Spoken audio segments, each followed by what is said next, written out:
आज हम शुरू करने लगे हैं जो आपकी फर्स्ट यूनिट है जो कि कंप्लीट हो गई है उसके जो एमसीक्यूज जो क्वेश्चन है जितने भी एमसीक्यूज बेस्ड क्वेश्चन उस पे बनेंगे आज वो हम सारे अब डिस्कस करेंगे। इस वीडियो के बाद एक और वीडियो आएगा क्योंकि दो इसमें टॉपिक है आपके। एक what is micro economics and the second topic is centre problem. जो सेंटर प्रॉब्लम वाले जो क्वेश्चन है वो नेक्स्ट वीडियो में आएंगे और इसमें सिर्फ व्हाट इज माइक्रो इकोनॉमिक्स ये जितना कंटेंट इसके अंदर आता है उसके बेस पे जितने भी एमसीक्यूज बनेंगे वो आज हम डिस्कस करने लगे हैं। तो हमारा पहला जो क्वेश्चन है वो है जैसे कि economics is a science which deals with. Economics ऐसी साइंस है जो किसके साथ डील करती है। हमें पता है इकोनॉमिक्स में इकोनॉमिक्स एक सोशल साइंस है जो कि डील करती है कि आपकी अनलिमिटेड वांट्स में से और आपके पास स्केर्सिटी है रिसोर्सेज की और आप उनके अंदर से मैक्सिमम सेटिस्फेक्शन गेन कर पाए। तो वो तीन चीजें होती है कि आपकी अनलिमिटेड वांट्स हैं और आपके पास रिसोर्सेज है वो स्केर्स हैं और उसमें से आपको चाहिए मैक्सिमम सेटिस्फेक्शन। तो जो भी इकोनॉमिक्स है वो स्टडी करती है ह्यूमन की। सोशल साइंस है, ह्यूमन बेस्ड स्टडी होती है। तो इसमें देखेंगे कि हमारे जो इसमें ऑप्शंस हैं वो क्या क्या है। Economics is a science which deals with matter और सब्सटेंस। मैटर और सब्सटेंस का तो ये उसके साथ डील नहीं करती। Chemical and reaction, human wants and resources, numbers and combination. Number and combination का भी कुछ नहीं है। ह्यूमन वांट्स एंड रिसोर्सेज की, ह्यूमन की वांट्स और रिसोर्सेज की, आपकी अनलिमिटेड वांट्स और आपके पास जो रिसोर्सेज की स्केर्सिटी है उसके बारे में ही डील करती है। That is economics. तो आपका ये जो सी वाला जो पार्ट है ये इसमें सही हो जाएगा। उसके बाद जो आपका नेक्स्ट क्वेश्चन है वो है micro economics deal with the study of dash economic entities की। माइक्रो इकोनॉमिक्स किससे डील करती है। जैसे कि ऑप्शन हम बाद में देखेंगे, पहले हम क्वेश्चन को ही समझते हैं। माइक्रो इकोनॉमिक्स, माइक्रो माइक्रो क्या है। माइक्रो से जैसे कि मैंने जब वो आपका फर्स्ट यूनिट वाला कि व्हाट इज माइक्रो इकोनॉमिक्स वो हमने किया था तो उसमें किया था माइक्रो। जैसे आई को क्या कर लेंगे, आई इज इंडिविजुअल की। ये जो माइक्रो इकोनॉमिक्स है वो इंडिविजुअल की स्टडी करती है। इंडिविजुअल के लेवल पे डिमांड, सप्लाई, प्रोडक्शन, तो वो सारी चीजें इंडिविजुअल लेवल पे करती है। तो अब हम ऑप्शन देखेंगे कि micro economics deals with the study of economic entities की किस टाइप की इकोनॉमिक एंटिटीज के साथ डील करती है। एग्रीगेट लेवल की, जैसे कि पूरी जो इकोनॉमी एज अ होल को कंसीडर करके एग्रीगेट लेवल पे तो माइक्रो इकोनॉमिक्स नहीं करती। उसके बाद करते हैं मैक्रो भी एग्रीगेट की, मैक्रो भी कंप्लीट इकोनॉमी को, सोशियो भी नहीं है। उसके बाद है इंडिविजुअल की इंडिविजुअल लेवल पे इकोनॉमिक एंटिटीज की स्टडी करती है। यस, इंडिविजुअल लेवल पे करती है तो आपका बी ऑप्शन करेक्ट हो जाएगा। उसके बाद हम मूव करते हैं नेक्स्ट क्वेश्चन पे। आपका जो नेक्स्ट क्वेश्चन है दैट इज कि dash is an example of micro economic theory की। माइक्रो इकोनॉमिक थ्योरी का एग्जांपल देना है। माइक्रो इकोनॉमिक, जैसे कि हमें पता है कि माइक्रो इकोनॉमिक्स इंडिविजुअल लेवल पे इकोनॉमिक एंटिटीज के साथ डील करती है। तो इंडिविजुअल लेवल पे consumption, production, demand, supply, market, तो ये चीज़ों का इसमें स्टडी होती है। तो उसके बाद हम ऑप्शन देखेंगे कि थ्योरी ऑफ कंजप्शन, या नेक्स्ट देखेंगे थ्योरी ऑफ इकोनॉमिक ग्रोथ की, इकोनॉमिक ग्रोथ की थ्योरी, ये माइक्रो इकोनॉमिक थ्योरी का एग्जांपल है। Theory of money, theory of income, employment and output की। इनकम, एम्प्लॉयमेंट एंड आउटपुट, ये जो थ्योरी है ये रिलेटेड होती है मैक्रो इकोनॉमिक्स से कि इनकम, एम्प्लॉयमेंट, आउटपुट की इतना लार्ज स्केल पे कि इनकम कैसे इनकम जनरेट होगी, एम्प्लॉयमेंट कैसे, आउटपुट, वो जो सारी चीजें हैं वो आती हैं आपकी जो आएंगी मैक्रो इकोनॉमिक्स के अंदर। तो ये नहीं होगा। मनी भी एक वाइड कॉन्सेप्ट है, ये भी नहीं होगा। इकोनॉमिक ग्रोथ की थ्योरी, इकोनॉमिक ग्रोथ के बारे में भी माइक्रो इकोनॉमिक्स नहीं डील करती है। उसके बाद थ्योरी ऑफ कंजप्शन की, कंजप्शन है जो माइक्रो इकोनॉमिक्स के अंदर थ्योरी ऑफ कंजप्शन आ सकता है क्योंकि माइक्रो इकोनॉमिक्स इंडिविजुअल लेवल पे कि इंडिविजुअल लेवल पे कंजप्शन, प्रोडक्शन, इन्वेस्टमेंट, जो भी इंडिविजुअल लेवल पे तो वो स्टडी करती है। तो इसमें आपका ए ऑप्शन हो जाएगा करेक्ट।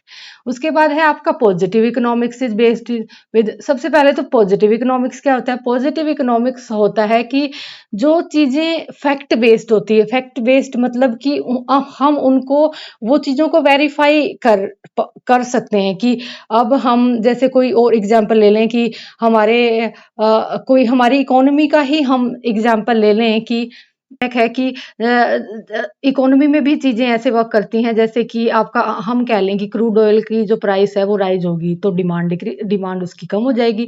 तो ये जो चीज़ें आती हैं ये पॉजिटिव इकोनॉमिक्स की ये चीज़ें हैं रियल में और इनको वेरीफ़ाई करेंगे तो ये वेरीफ़ाई भी करी जा सकती हैं जो कि फैक्ट पे बेस्ड होती है। तो अब हम इसके देख लेते हैं जो ऑप्शंस है कि वैल्यू जजमेंट के बेस पे है, वैल्यू जजमेंट के बेस पे पॉजिटिव इकोनॉमिक्स नहीं है और एथिक्स के बेस पे है, एथिक्स के बेस पे भी नहीं है, पब्लिक ओपिनियन भी नहीं है, फैक्ट के बेस पे है, के बेस पे कि वो चीज़ें फैक्चुअली करेक्ट होती हैं और उनको वेरीफाई करा जा सकता है। ये जो पॉजिटिव इकोनॉमिक्स होती है ना, व्हाट इज के प्रिंसिपल पे काम करती है कि क्या है इकोनॉमी में एट प्रेजेंट क्या है। जैसे कि हम ये एग्जांपल ले लें, मैं कह दूं आपको कि जो लेबर का वेज है दैट इज हमारे इंडियन उसमें हम माने रुपीज में जो जैसे कंसीडर करते हैं कि मैं कह दूं कि पर डे लेबर की जो वेज है दैट इज 500 रुपीज।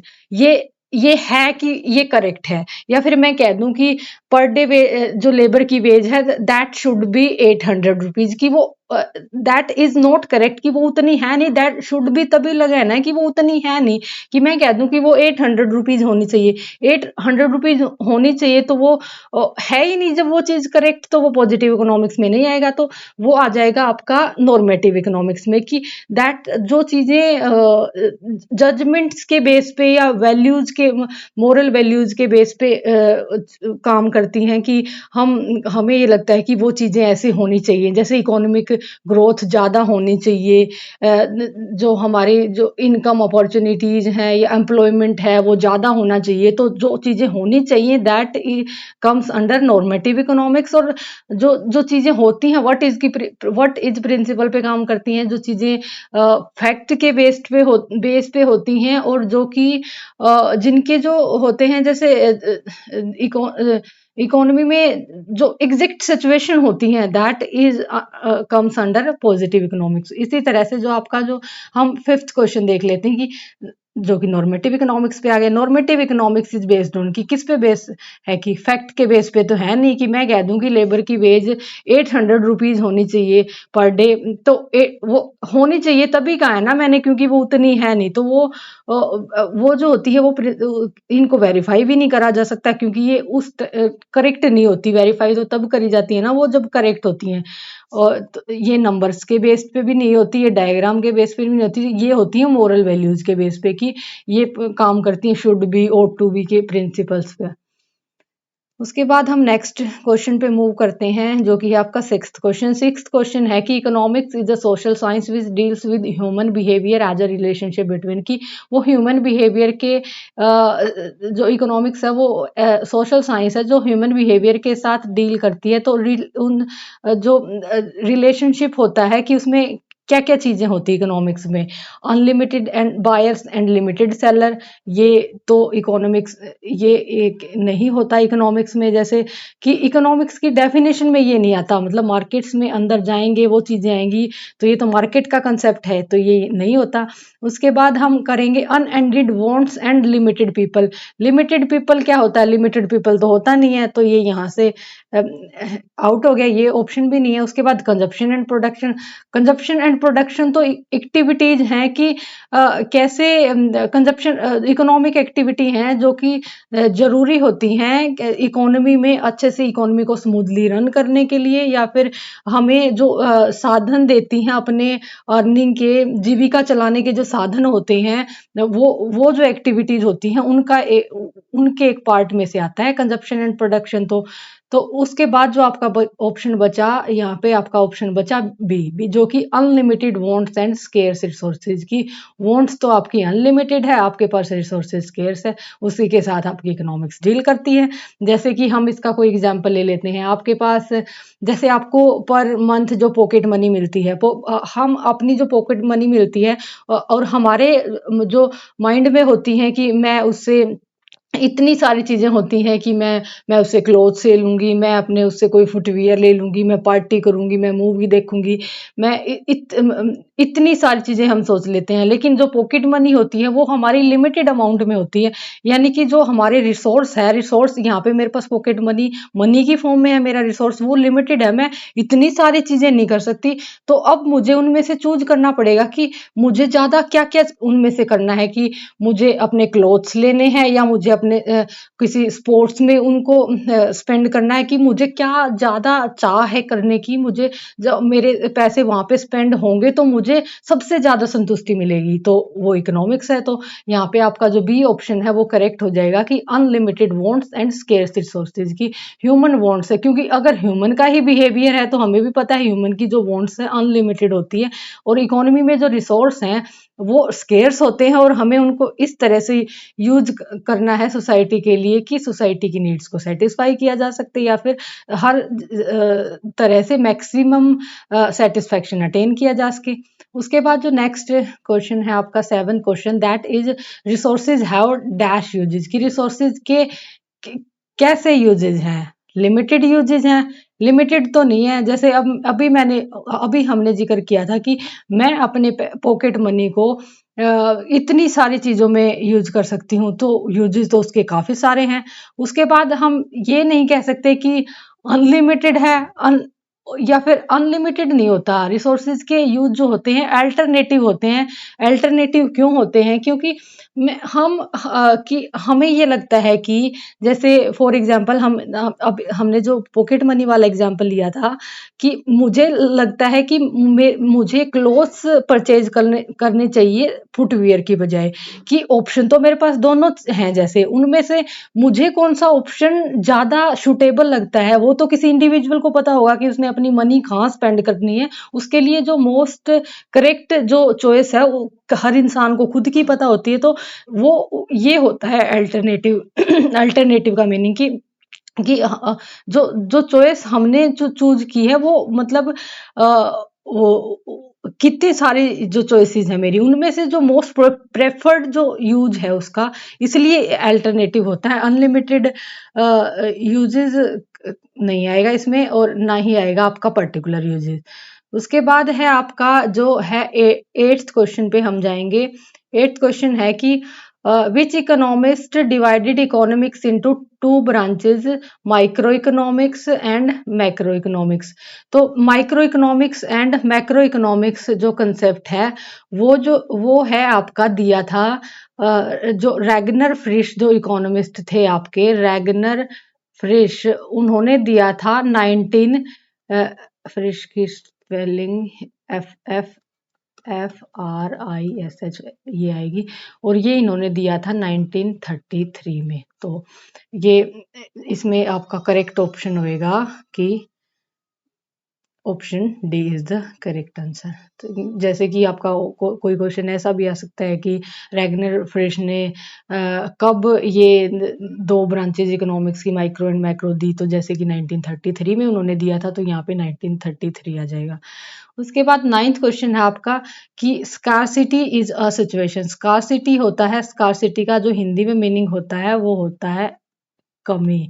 कमी यानी कि किसी चीज़ की कमी होना। जैसे हमें पता है इकोनॉमिक्स डील करती है ह्यूमन बिहेवियर के साथ, ह्यूमन वहाँ पे हमेशा कमी तो रहती ही रहती है, कि आपकी हमेशा है ना डिमांड ज़्यादा होगी चीज़ों के लिए और आपके पास सप्लाई कम होगी।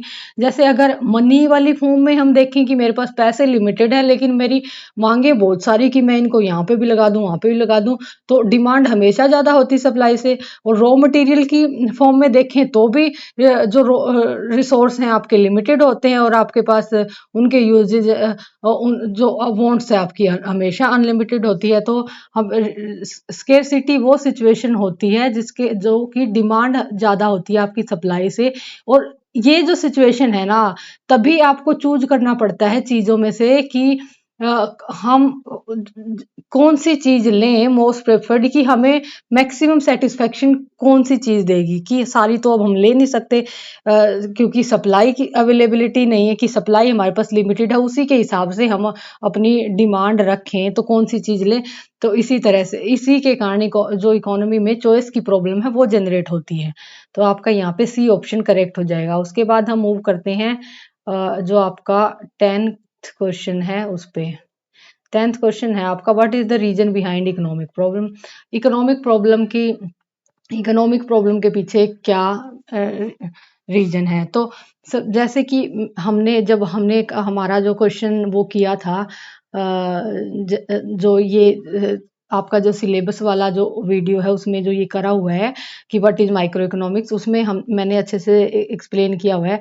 यहाँ पे हम जैसे वो एग्जाम्पल लेते हैं, जैसे कि ये है, ये मैंने ये हो गया कोई, ये हो गया राम। राम को मिलते हैं अपने बर्थडे पर 2000 रुपीज। अब राम सोच रहा है कि राम को मिले हैं ये चीजें उसके बर्थडे पर। राम क्या सोच रहा है कि वो उन पैसों से पार्टी दे या फिर वो क्लोथ्स खरीदने की सोच रहा है। वो सोच रहा है मैं शूज खरीद लूं। राम अगर पढ़ने में ज्यादा अच्छा है तो उसके पास बुक्स की कोई लिस्ट है, वो सोच रहा है मैं बुक्स खरीद लूं। राम ये भी सोच सकता है कि मैं अगर वो स्पोर्ट्स में ज़्यादा कोई उसका कुछ उसे कोई जैसे स्पोर्ट्स की एक्टिविटीज़ में ज़्यादा वो है तो उसे कोई गेम पसंद है तो वो अपनी कोई स्पोर्ट्स में यूज़ कर सकता है कि मैं अपनी वो चीज़ खरीद लूँ। तो या फिर अपना वो सोच रहा है कि अपने पैसे वो सेव कर ले। तो इतनी सारी चीज़ें हैं, उसके पास पैसे हैं सिर्फ 2000। ऐसा तो नहीं है ना कि वो ये भी ले लेगा, सारी चीज़ें तो वो उसमें ले नहीं सकता। तो ये जो इकोनॉमिक प्रॉब्लम है, तो अब क्या करने पड़ेगा उसको कि अब उसको इन्हीं सारी चीजों में से उसको कुछ चूज करना पड़ेगा कि मैं क्या करूं। एक चीज जो मुझे जैसे कि राम को जो चीज सबसे ज्यादा जो है सेटिस्फेक्शन दे, कि अब राम के पास जो ये मनी है ना, मनी एज अ रिसोर्स काम कर रही है, तो ये तो है उसके पास लिमिटेड। और ये जो उसकी वॉन्ट्स है जो उसने सोच रखा है दैट इज अनलिमिटेड। तो ये अब उसे चॉइस करनी पड़ेगी जो चीज उसे मैक्सिमम सेटिस्फेक्शन देगी। कि जो रिसोर्सेज है, रिसोर्सेज यानी कि जो मनी है ये उसके पास लिमिटेड है, उसकी जो डिमांड है वो अनलिमिटेड है। मतलब डिमांड है उसकी, इतनी सारी चीजें हैं कि उसका तो सारी चीजें लेने का मन कर रहा है लेकिन वो ले नहीं पाएगा क्योंकि उसके पास पैसे नहीं, पैसे तो उसके पास इतने ही जितने वो ले सकते। तो इकोनॉमिक प्रॉब्लम के पीछे क्या रीजन है कि रिसोर्सेज स्केर्स होते हैं, कि रिसोर्सेज जैसे राम के पास, अब राम के पास क्या दुविधा है, राम के पास चॉइस है, उसे चूज करना ही पड़ेगा क्योंकि उसके पास 2000 रुपीज है। उसको इन सारी चीजों में से कि मैं क्या चूज करूं कि जो मुझे मैक्सिमम सेटिस्फेक्शन दे, कि रिसोर्सेज की है स्केर्सिटी। उसके बाद राम की जो वांट्स हैं दैट इज अनलिमिटेड। और उसके जो यूजेज हैं अल्टरनेटिव है कि पार्टी वाली ज्यादा ऑप्शन, मतलब राम को ही पता है कि उसके लिए क्लोथ्स ज्यादा प्रेफर्ड ऑप्शन है या शूज, तो उसके यूजेज हैं अल्टरनेटिव। तो इस तरह से इकोनॉमिक प्रॉब्लम के what is the reason behind economic problem, की इकोनॉमिक प्रॉब्लम के पीछे ये सारे ही रीजन होते हैं कि रिसोर्सेज की स्केर्सिटी होती है, अनलिमिटेड वांट्स होती है और अल्टरनेटिव उनके यूज होते हैं। तो ऑप्शन आपका जो डी है दैट विल बी करेक्ट। उसके बाद हम मूव करते हैं नेक्स्ट क्वेश्चन पे। नेक्स्ट है आपका the word economics derived from which word, कि इकोनॉमिक्स कहाँ से डिराइव हुआ है। तो सबसे पहले वर्ड है ये है ऑप्शन आपका लैटिन। लैटिन से तो नहीं हुआ, इंग्लिश से भी नहीं हुआ, और उसके बाद है ग्रीक से हुआ है। तो इकोनॉमिक्स जो वर्ड है आपका ग्रीक से निकला है। तो अब ग्रीक से निकला है तो इस इकोनॉमिक्स जो वर्ड है उसका मीनिंग क्या होता है। इकोनॉमिक्स ना जैसे इको प्लस नोमिक्स, इको का जो मीनिंग है, इको का बनेगा ओइकोस, ग्रीक वर्ड ओइकोज, और ये जो नोमिक्स है आपका इसका बनेगा नेमेन। नेमेन और ओइकोस का जो मीनिंग है दैट इज हाउस होल्ड, और नेमेन का जो मीनिंग है दैट इज मैनेजमेंट। मैनेजमेंट की हाउस होल्ड मैनेजमेंट। तो इकोनॉमिक्स का मीनिंग बना हाउस होल्ड मैनेजमेंट, की हाउस की मैनेजमेंट करना। तो इकोनॉमिक्स भी एज अ हाउस होल्ड ही काम करती है कि जैसे अगर हम माइक्रो इकोनॉमिक्स में देखें, माइक्रो इकोनॉमिक्स इंडिविजुअल लेवल पे काम करती है कि इंडिविजुअल लेवल का कंजप्शन मैक्सिमम होना चाहिए, इंडिविजुअल लेवल के प्रोडक्शन, तो वो सारी चीज़ों की कोई इंडिविजुअल पर्सन है, जैसे कि कोई आप इंडिविजुअल है या मैं इंडिविजुअल हूँ, जैसे हम हमारी फैमिलीज में, जैसे हमारे घरों में देखते हैं कि हमारा घर जो इनकम होती है और जो एक्सपेंडिचर होता है, हम अपनी मंथली जो इनकम होती है उसी के बेस पे हमारे मंथली एक्सपेंडिचर जाते हैं। ऐसा तो नहीं है ना कि हमारी जो जितनी चीज़ें जो जो भी चीज़ें हमारे दिमाग में होती कि मैंने ये करना है वो करना, सारी चीज़ें हम अपनी उस इनकम से सेटिस्फाई नहीं करा सकते। हमें कुछ जैसे हमें चूज करना पड़ता है कि जो ज़्यादा चीज़ें हमारे लिए मोस्ट प्रेफरेबल या जो ज़्यादा ज़रूरी होता है उन्हीं में अपना पैसा इन्वेस्ट करते हैं। इन्वेस्ट नहीं, जैसे कि उन्हीं में लगाना है हमने पैसा, तो चीज़ें इसी तरह से काम करती हैं। और उसके बाद जैसे कि अगर हम एग्रीगेट लेवल पे जाएँ एज़ अ इंडियन इकोनॉमी की गवर्नमेंट, जैसे गवर्नमेंट का जो बजट होता है उसमें गवर्नमेंट क्या करती हमें जो दिखाती है कि जो हमारी एक्सपेंडिचर है ये इतने ऐसे होंगे, इनकम वेरियस सोर्सेज से ऐसे निकली है, इतनी इनकम है, इतने खर्चे हैं, और जैसे उसके बाद कि किस सेक्टर में कितना दिया, कि कौन से सेक्टर में इतना देने की जरूरत है, वो जो चीजें हैं ये इकोनॉमिक्स है। तो हाउस होल्ड मैनेजमेंट की किसी घर की मैनेजमेंट में भी यही सारी चीजें काम करती हैं। इंडिविजुअल लेवल पे देखें तो और एग्रीगेट लेवल पे देखें तो देश की के लिए भी वही चीजें काम करती हैं। तो इसका मतलब हुआ आपका हाउस होल्ड मैनेजमेंट। और क्वेश्चन में ये भी आ सकता है कि ऑप्शन में आपका ये आ जाए कि इकोनॉमिक्स का ग्रीक वर्ड से जो निकला है इसका मीनिंग क्या है। तो जैसे हाउस होल्ड मैनेजमेंट दे दिया और कोई 2 3 4 ऑप्शन मिल जाए तो आपका हाउस होल्ड मैनेजमेंट जो ऑप्शन है दैट विल बी करेक्ट। उसके बाद हम मूव करते हैं नेक्स्ट क्वेश्चन पे। नेक्स्ट क्वेश्चन है कि what is the another name of micro economics, की माइक्रो इकोनॉमिक्स का और नाम क्या है, दूसरा नाम। माइक्रो इकोनॉमिक्स को हम क्या और भी कह सकते हैं। जो theory of income and employment है ना, ये वाइड कंसेप्ट है। तो ये इंडिविजुअल लेवल पे इनकम एम्प्लॉयमेंट इतना ज़्यादा वो चीज़ें नहीं होती। इंडिविजुअल लेवल पे क्या-क्या चीज़ें मैटर करती हैं। तो ये वाला वैसे भी ये मैक्रो इकोनॉमिक्स का पार्ट है, ये इसमें नहीं आएगा।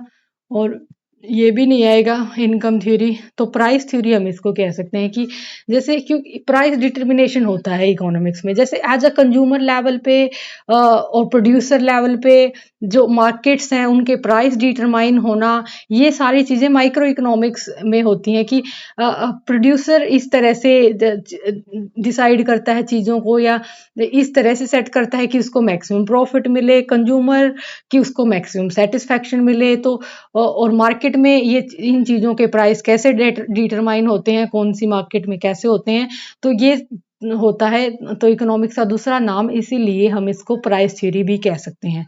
उसके बाद है आपका question, an economic activity which involves addition of stock, addition of stock of capital, की इकोनॉमिक एक्टिविटी जो कि जिससे आपके कैपिटल का जो स्टॉक है उसमें एडिशन हो, तो उसको हम क्या कह सकते हैं। तो कैपिटल के स्टॉक में आपका अगर एडिशन हो रहा है तो उसको हम प्रोडक्शन, तो अगर प्रोड्यूसिंग एक्टिविटीज में इजाफा हो रहा है तो हम उसको कैपिटल, उससे आपका कैपिटल में तो स्टॉक नहीं होगा। आपका इन्वेस्टमेंट का जो दूसरा नाम है उसको हम कैपिटल फॉर्मेशन कह सकते हैं कि इन्वेस्ट हो रहा है। इन्वेस्टमेंट से ही कैपिटल की कहाँ कहाँ हम इन्वेस्ट करें कि कैपिटल जनरेट हो, कि बड़ी बड़ी जो बिल्डिंग्स बनाई जाएं, बड़ी बड़ी रो जो आपका जो इंफ्रास्ट्रक्चर है उसमें इन्वेस्ट करा जाए, ताकि उससे एम्प्लॉयमेंट अपॉर्चुनिटी भी जनरेट हो और कैपिटल भी फॉर्मेशन किया जा सके। तो addition of stock of capital का मीनिंग वही है कि कैपिटल फॉर्मेशन है वो किस इकोनॉमिक एक्टिविटी से इन्वॉल्व होएगा, वो इन्वेस्टमेंट से होएगा, प्रोडक्शन और कंजप्शन से तो नहीं होगा। तो हम मूव करते हैं आपका जो नेक्स्ट क्वेश्चन है 14 उस पे। इकोनॉमिक्स इज कंसीडर्ड एज, कि इकोनॉमिक्स को क्या कह सकते हैं हम, आर्ट एंड साइंस कह सकते हैं, positive and normative statement on, या सिर्फ आर्ट एंड साइंस है, या फिर आपका बोथ 1 and 2, कि दोनों को कंसीडर करेगा या एक एक को। इसमें ऑप्शन ये ऐसे सही नहीं है, यहाँ पे हम ये लिख सकते हैं नीदर वन नोर टू। तो अब इकोनॉमिक्स है, हमें पता है इकोनॉमिक्स की जो कंसिडरेशन जब हो रही थी कि इकोनॉमिक्स साइंस है या आर्ट है, तो इकोनॉमिक्स को आर्ट एंड साइंस तो कह सकते हैं, लेकिन पॉजिटिव एंड नॉर्मेटिव इकोनॉमिक्स होता है, स्टेटमेंट नहीं होता कोई। तो पॉजिटिव एंड नॉर्मेटिव यहाँ पे अगर इकोनॉमिक्स तो होता ना, तो ये option A and B correct, ये वाला आपका ऑप्शन हो जाता। लेकिन अगर अब ये स्टेटमेंट तो कुछ नहीं होता कि पॉजिटिव एंड नॉर्मेटिव स्टेटमेंट, तो आपका जो आर्ट एंड साइंस वाला जो ऑप्शन है दैट विल बी करेक्ट। उसके बाद है कि farmer produces for self consumption then this activity will be called, कि अब वो प्रोड्यूस कर रहा है, उसका सेल्फ कंज्यूम कर रहा है, तो उस इकोनॉमिक एक्टिविटी को हम क्या कहेंगे कि वो सेल्फ सफिशिएंट एक्टिविटी है, इकोनॉमिक एक्टिविटी है, नॉन इकोनॉमिक एक्टिविटी है, या फिर इनमें से कोई भी नहीं है। वो अगर वो प्रोड्यूस कर रहा है ना, उसको चीज को सेल करने की बजाय खुद ही कंज्यूम कर रहा है, जो इकोनॉमिक एक्टिविटीज होती हैं, जो इम्पोर्टेंट होती हैं हमारी, जो आपको जीविका का साधन देती हैं, अगर उसकी जीविका उससे चल ही रही है, तो ये इकोनॉमिक एक्टिविटी का ही पार्ट आएगा कि वो कंज्यूम कर रहा है। कंजप्शन भी जरूरी कि इकोनॉमिक एक्टिविटीज में आप प्रोडक्शन, आप कंजप्शन की, आप वैसे भी सेल करने के बाद उस पैसे को अपना जीवन चलाने के लिए ही यूज करने वाले थे। अगर आप उसको बेचने की बजाय खुद ही कंज्यूम कर रहे हैं, तो कंजप्शन भी तो इकोनॉमिक एक्टिविटी का पार्ट है। तो ये हो जाएगा आपका इकोनॉमिक एक्टिविटी के अंदर कंसीडर। और जो नेक्स्ट आगे से इसके जो क्वेश्चन बनेंगे, जो सेंटर प्रॉब्लम्स वाले हैं, वो हम नेक्स्ट वीडियो में डिस्कस करेंगे।